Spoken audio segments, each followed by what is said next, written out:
నమస్కారం ఘంటారావానికి స్వాగతం. ముందుగా ప్రధాన అంశాలు. హైదరాబాద్లో స్థిరాస్తి రంగం దూసుకుపోతోందన్న భట్టి. రాయదుర్గంలో ఎకరా 177 కోట్లు పలకడమే నిదర్శనమని వెల్లడి.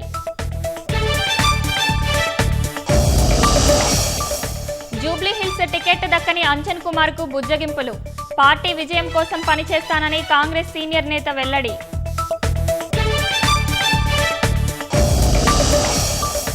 ఈ నెల 14న రాష్ట్ర బంద్కు సిద్ధమైన బీసీ సంఘాల నేతలు.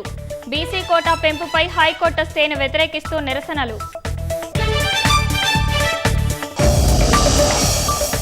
శబరిమలలో బంగారం అవకతవకల కేసులో కీలక పరిణామం.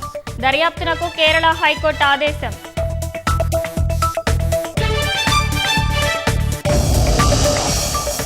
వెనిజులా ప్రతిపక్ష నాయకురాలిని వరించిన శాంతి పురస్కారం. ప్రజాస్వామ్య హక్కుల నేత మరియాకు దక్కిన అత్యున్నత గౌరవం.